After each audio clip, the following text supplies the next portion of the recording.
de santaat naa Serigne Saliou te ba wax leen fu ma ko teg li ma yëgloo santaat ko léegi mooy boole gi ma boole jëm ji di Serigne Abdou Lahad Mbacké nii mu ma def moom Serigne Saliou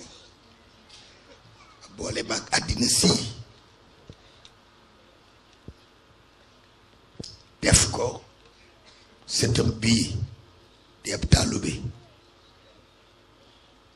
di cosaanam ci saayir mënoon koo jox aw doxin mu mënoon a wone boppam ci sant wi rekk ak sëtub Serigne Saliou la mu def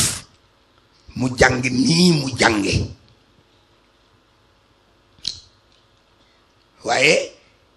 ñu dem ba ci biir xam ni lii du am njàng lii jagle la ndax ñi jàng bari nañu waaye fooy dem toog dégg kàddu gu mel ni kon lu jàng rekk nga xam ni fii mu ne li ñu ma yekk man bii mu metti ñu bare bari nu mel noonu moom mii di sëtub sëriñ bi di doomam di taalubeem doomi Serigne Saliou ko meññ doomi Serigne Abdou Lahad ko meññ waaye Serigne bi ci ay dogalam mu taqale ko ak man moom li muy dégg man ka dégg naa lu ne waaye moom it li muy dégg lu des la de ay li muy dégg fii mu ne ànd gii mu ànd ak man te wóor na ma ne du coobare moom mii Serigne Saliou ko dogal moom de ku baax la moom de leer na ma ni li na ci moom Serigne Saliou Serigne bi dogal moo ànd ak man nii nu ànd ma di ko toogloo ci siis bii mu janoog àddina internet a gi dox am na ñoo xam ne fu ñu ni teel a beccooy dem barab sàngam guddi googa ci internet la ñu fanaan xam nañ dana dégg ñu wax ca mu doxe na mu sell wii xam-xamam bu rafet bii moo tax maa koy wéy walaay maa ngi lay seere tey laa koy wax nii ba ma décidé ni Ablaye Wade dey duma ko contre mukk waaye nag duma ko woteel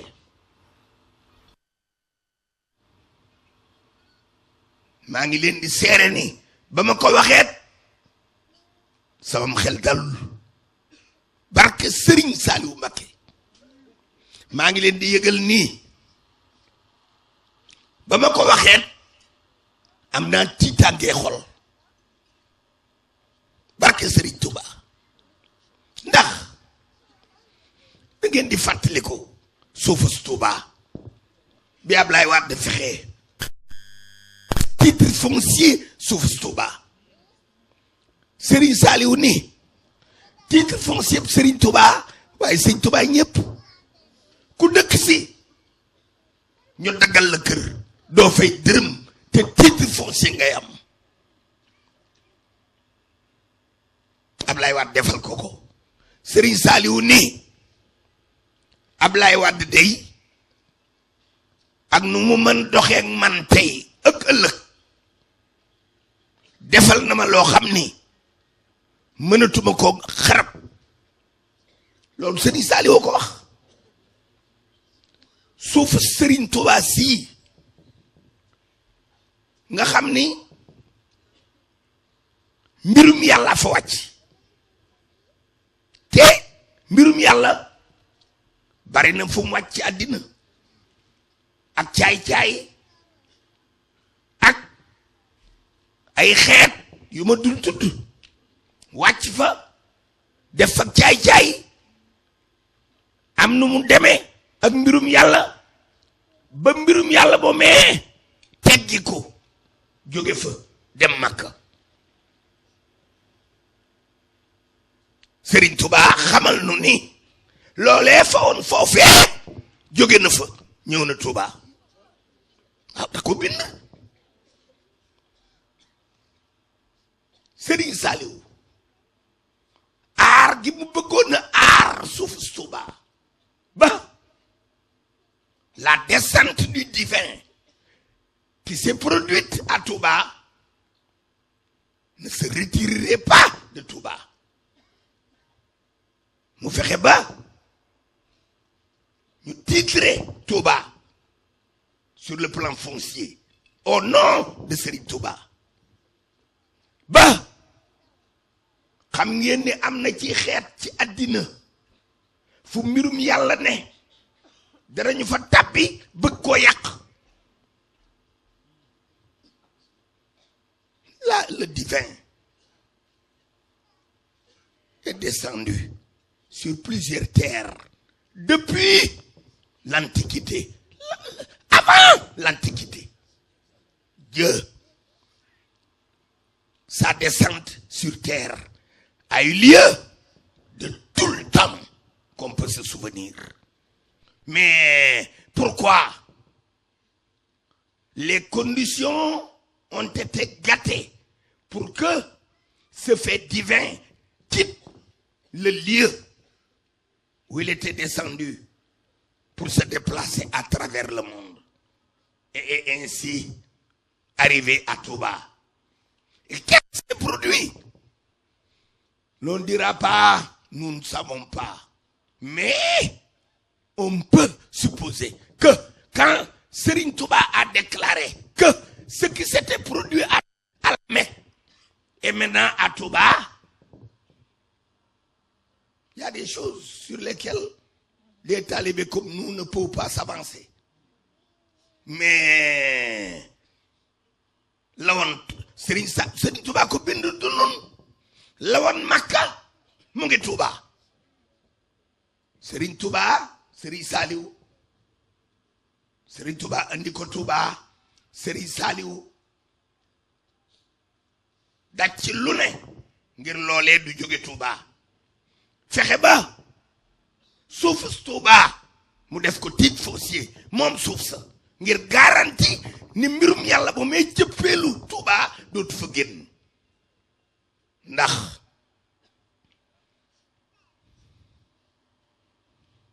le fait divin s'est manifesté sur plusieurs terres du monde. Finalement, s'est déplacé, s'est translaté vers d'autres horizons. Et l'aboutissement contemporain, c'est bien Touba. Mais une fois les conditions de son maintien dans un lieu déterminé, si ces conditions ne sont pas réunies, cette lumière se déplace vers d'autres horizons. Serigne Saliou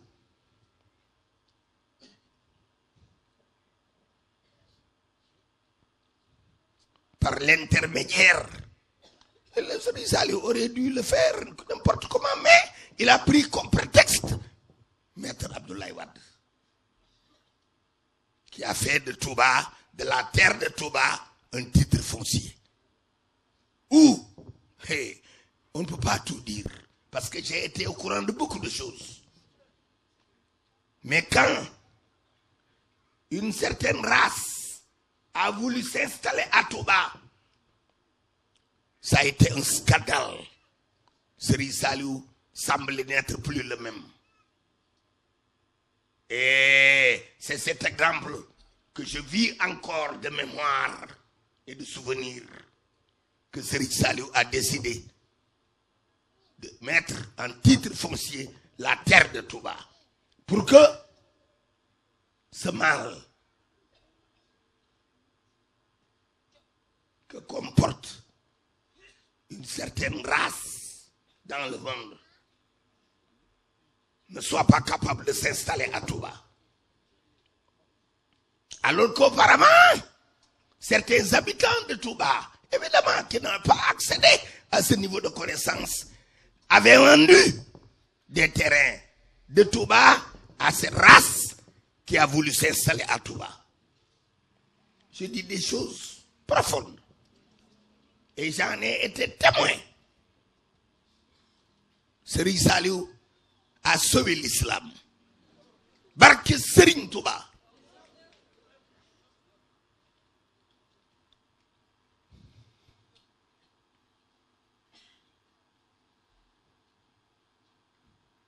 ba nga ni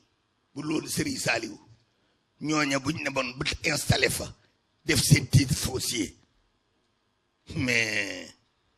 ce qui est arrivé à la Palestine se serait produit chez nous. Mais oui,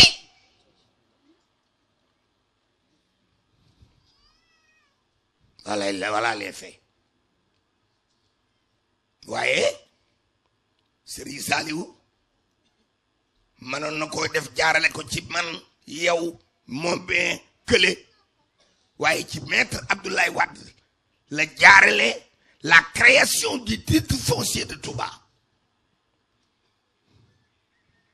qui est une propriété indivise sur laquelle ne peuvent plus s'aventurer des gens aptes à déceler la descente du divin sur terre, et seule leur présence pouvait faire fuir cette lumière vers d'autres horizons. Serigne Saliou, qui seul lui savait, a réussi à juguler cette tentative, bien qu'à l'époque d'aucuns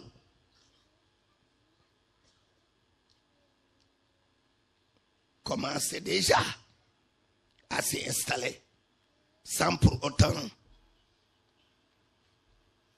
et leur intention était nette, mais le commun des Mourides et des Sénégalais ne pouvait pas percevoir le danger imminent. Serigne Saliou a réagi par l'intermédiaire de maître Abdoulaye Wade pour faire de Touba un titre foncier de Serigne Touba, sur lequel personne d'autre du genre ne pouvait se produire à Touba et s'installer à Touba. C'est un secret que les Sénégalais ne pouvaient pas percevoir. Voyez, ce qui s'est produit en Palestine aurait pu s'installer ici.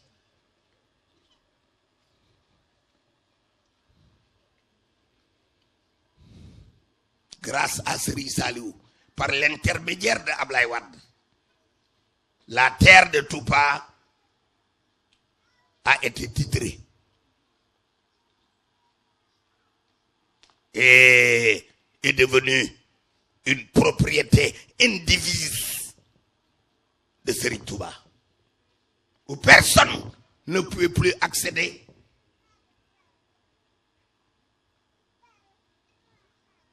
S'il était de ce genre, Serigne Saliou a distribué la terre à tous les talibés mourides. À tous d'ailleurs. Parce qu'à Touba, il y a des gens qui ne sont pas mourides, qui sont là-bas, installés, qui ont construit des maisons. Mais sont des musulmans. Serigne Saliou, le rempart qu'il a constitué contre les envahisseurs et destructeurs de l'islam, personne ne pouvait savoir. C'était difficile pour nous, comme des mortels, à accéder à cette connaissance. Et c'est par l'intermédiaire du président Abdoulaye Wade que Serigne Saliou a réussi pu le faire à quelqu'un d'autre. Par conséquent, moi qui savais, qui était à l'origine, savais cette lutte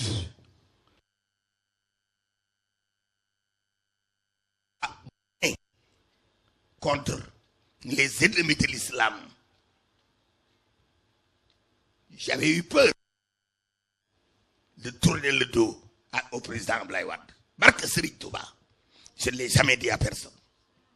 Mais bu ma daan dem ba yàgg dama na moo man kii Serigne Saliou ni bu ma defal woon dara mënatuma def lu ma naqari moo nag am naa droit jéem ko porter la guerre. Et je te dis que j'ai vécu des moments troubles dans mon intérieur barke Serigne Saliou parce que mbiri àddina ak ego humain taxoon na may merloo ko fët-fëti maa ngi tuubal Serigne Saliou barke Serigne Touba te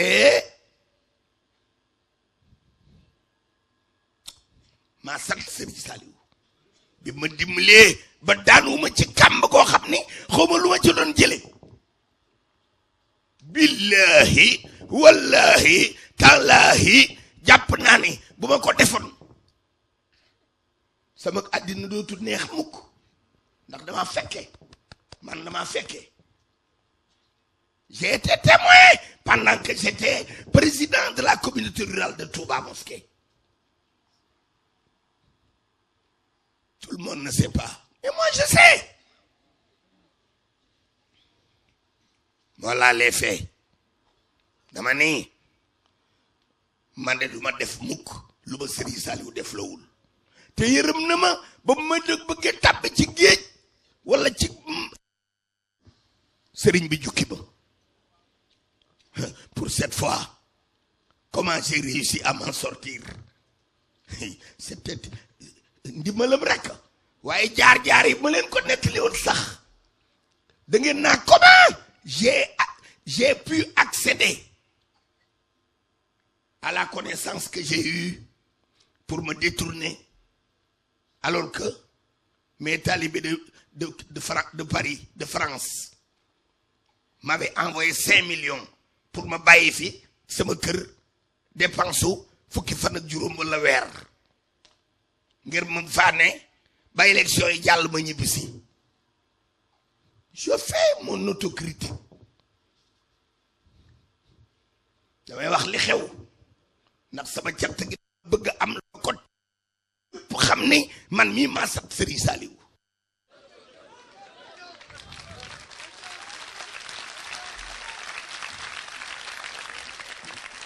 te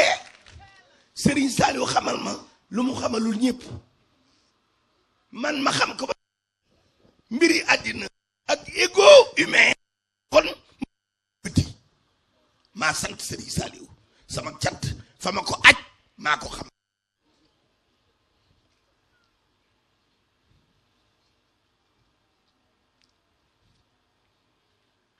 ma ni teg dañ ko ñëpp Serigne bi bu danaa ko xamal ñëpp mooy maa naroon a dugg gutta gu ma xamul te kon kat dinaa ci jëlee misère xol yoo xam ni kon xamu fu ma ko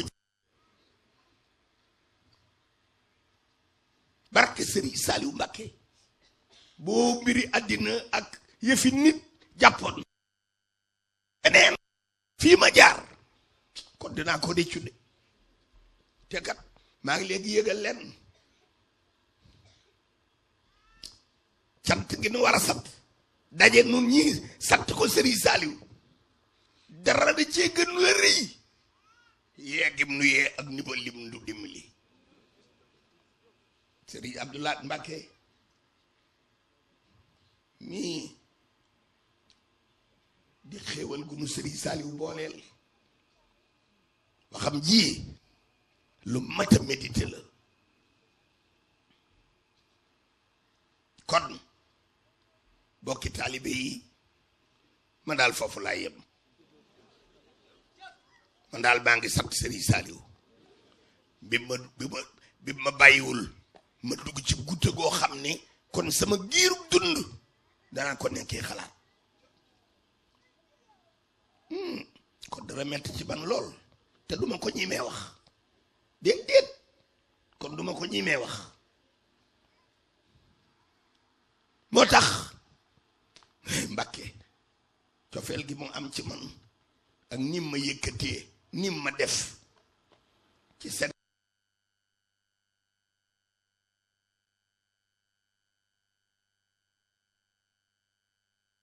defar mukki yàq dama dul nekk ci ay détails di wax nan la Serigne Saliou waxee ak man ba wu ñar bi ma ba ma annulé sama billet yi première classe maag sama soxna kenn doon àndal ci ñoom soo ngay da yàlla keroog laa daroon a àndal dem ak moom Serigne Abdoulaye Mbacké nii Mohamed Niang Ibrahima Ndiaye ak Seydina sama doom noonu képp noonu noro da dem suñuy billet jënd nañu ko ba teg su loxo sama dépense yi ma war a noo ci sama kër samay tàll bi yónnee juróomi million lañ ma yónnee ngeen ba bàyyi ko fi sama waa kër di ko dépense ba kere bay ñëw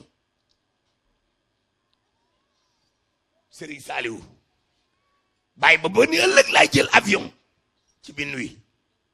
bu kii waaw Air France première classe maag sama soxna mu ngàdd ma nërmeelu mu yeeba ma yeewu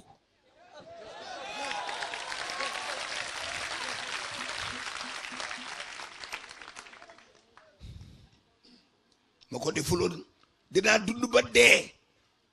sam xol dootu sedd sama fit dootu dal j'aurais pu taire ça comme def naa lii rek li mu bëgg def naa ko mënoon naa cee bañ a amug rëy kon it ma noppi ndax kookee mën na ne lu kat di ndok te bu ko neexee wax ko barke Serigne Touba ndam li mooy lim ma dimbalee ba ma bañ a jaar fu ko neexul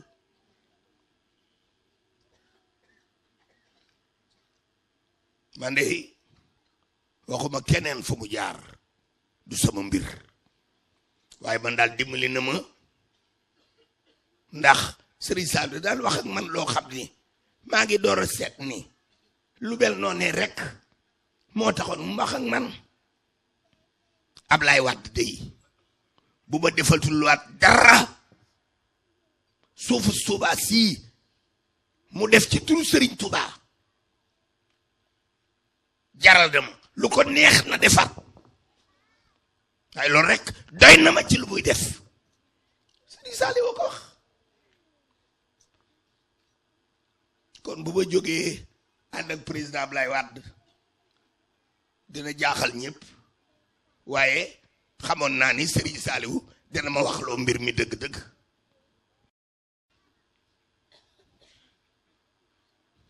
am samay taalube sama taalube benn kenn képp laa dégg gum ni bàyyi na ma ndax woote bi lu tax Seex Béthio joxe ndigal ci lu mel nii sama jëwriñ ju baax ja Seex Ja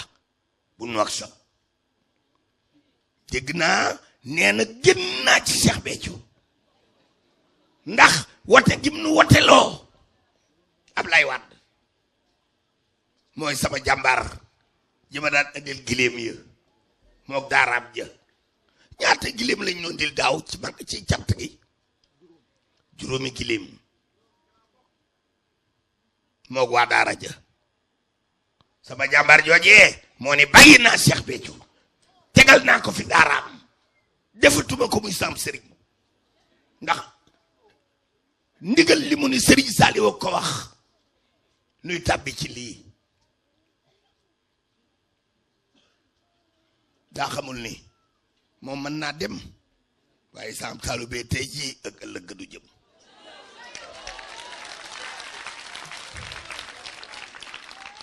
wallaay walla man dey jàppaluma ko dara xam naa ni mbir yàlla ñëw ci koom rek ndax dégguma keneen ci Sénégal ci sama taalibe yi keneen kuñ ne bàyyi na Cheikh Béthio ndax Cheikh Béthio a voté pour Ablaye Wade mais nu moom képp parmi mes 13 millions de talibés d'aucuns en riront peu importe ñoo càpp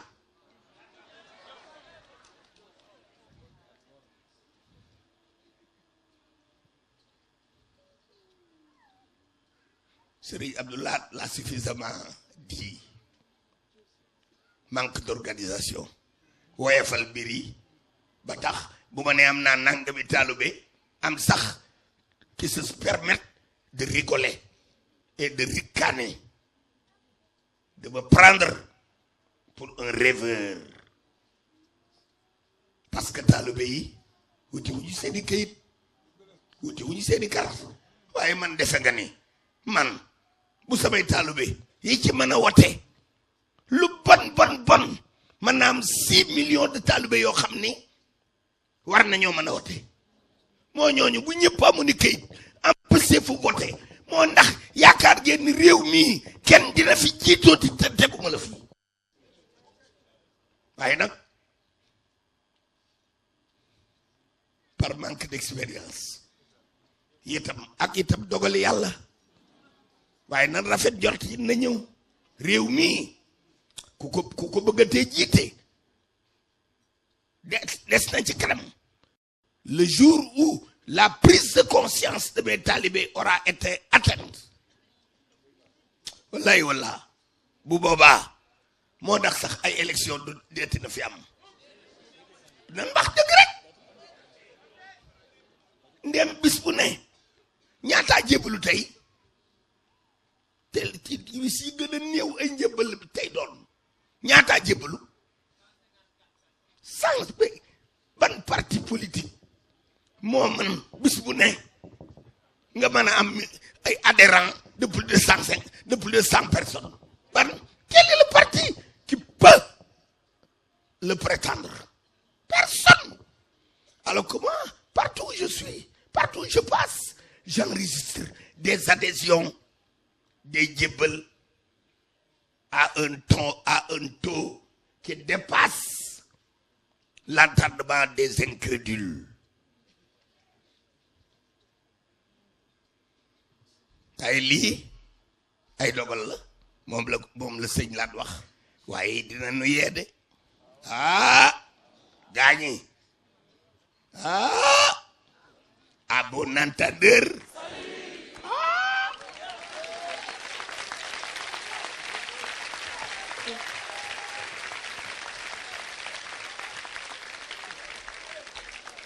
certains me téléphonent pour me dire non, les dégg nañ dans la presse que tu as écrit une lettre de félicitations au président de la République, au nouveau président de la République. Pourquoi pas? Mais pourquoi pas? Moi, je ne suis pas un méchant. D'autre part, man dogal yàlla dama koo xam lii yàlla dogal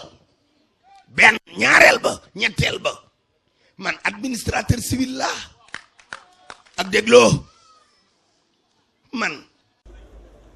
dañ maa jàngal lan mooy état lan mooy les différentes institutions de l'état man bokk maa ngi ñii xëbëri rek de di karwaatu defe ni ñoo ci ne man damaa jàng de man dañ maa jàngal lan mooy état ku ñu fal chef de l'état xam-xam bi ma am ci l'état faaw ma félicité la doo dul n'importe qui déedéet te it man moo man kan laa war a ragal bay beese la Chine moo man ku ñimee dal sama ko kan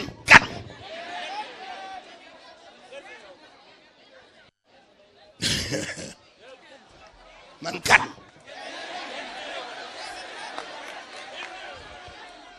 moo man yaakaar ngeen ni bu ma ragalatee kenn kon ni may wax ci Serigne Saliou dëgg laa waaye kon du dëgg man ku xuus jëmale ci sa kaw ñu moxañe la billahi wallahi taala je ne menace personne mais man ku ma bañ a dinga ko téy sab xol bootul moo lay rey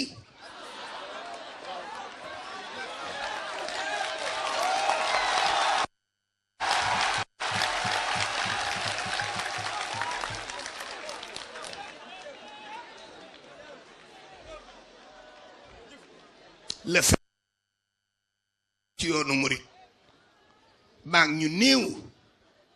noo wax ni nañu def waaye loolu Serigne Saliou rek ba ma bëggatil nam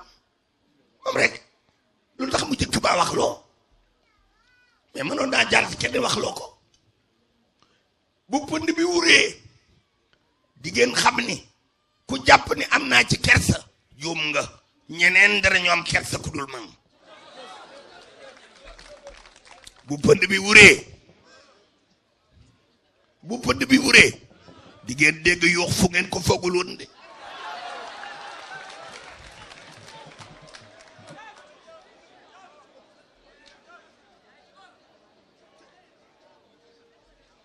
barki démb ci sama kër réunion ba fa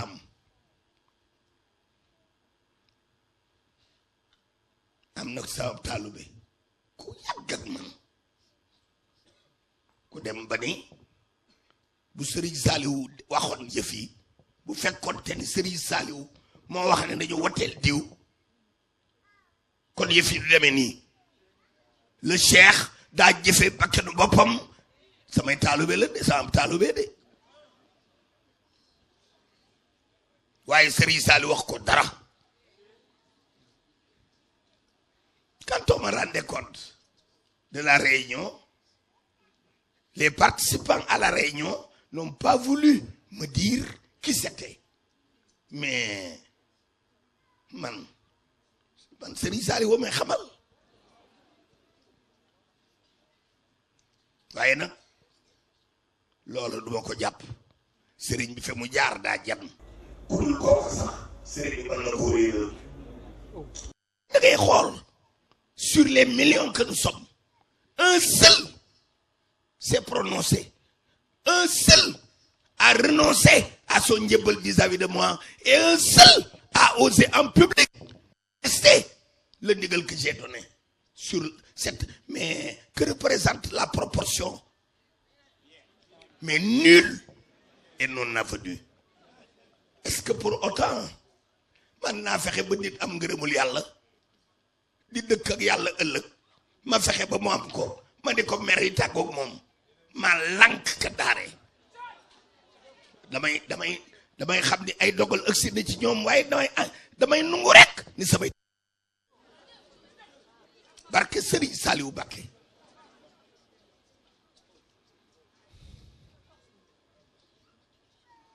kon nanu góorgóorlu leenu jaar lépp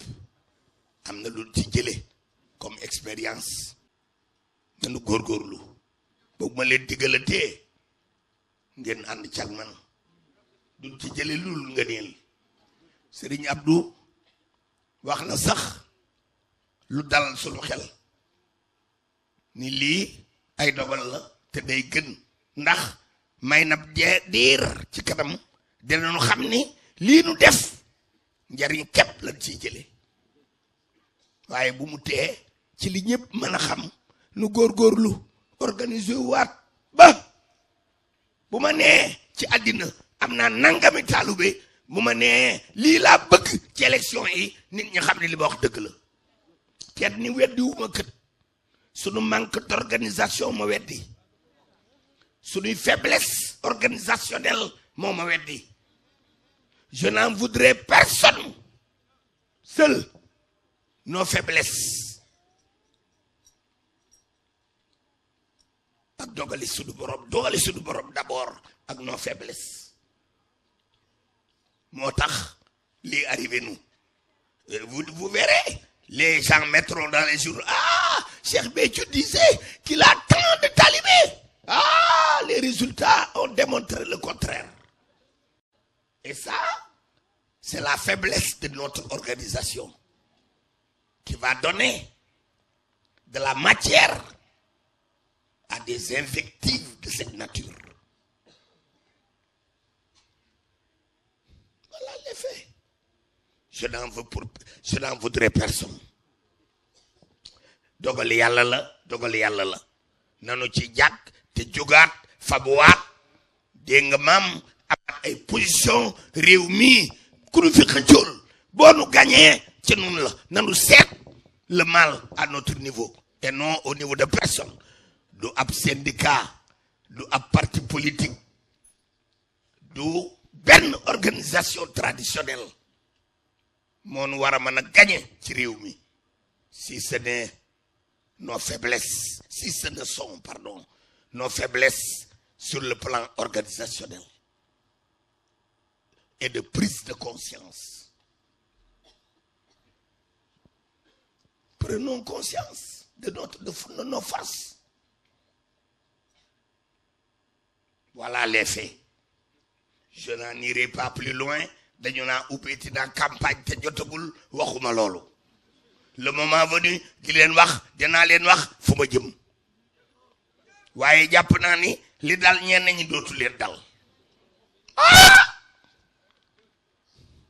Il nous reste encore quelques jours. Organisez-vous pour que fa nu bëgg a jëm ëllëg joo xam ne bu nu jiituwul it ku jiitu da nga nu roggandi dana naan ak yow ci njekk ak teranga sincérité et égalité. waaye kat am na nangam te saa yu ñu wootee ñu gañenu nuy xool nii looy ku lay neex doxe di xaabar ci sunu kaw bu nu ko defee kat tant pis pour nous. sëriñ bi kat li bu war a def na ko jël na ces millions de personnes fii tout le monde est apte à voter waaye boo waxoon ñaata waaye loolu duma ko wax ndax daa am nga may gàcceel ma waxoon fii ñaata wote bu ma ko waxoon nga xam kon nga xam ni kenn wotewul daanaka waaye ñun dinañu ànd ak kenn wote muy ñu di ko gañe loolu amul. Reprenons-nous pour ne pas laisser le Sénégal être guetté par un mal qui sera difficile à enrayer. man daal foofu laa yem man daal li ma xam mooy ab yar rek lay ànd ak yéen ab yar rek lay ànd ak ñeneen du ngeen ma wax mukk ma wax lu ñaaw déggu leen ma ko ci événement yi passé te du ngeen ma dégg mukk ma wax lu ñaaw bu ma engagé nag engagé na waaye du tax ma wax kenn lu ñaaw.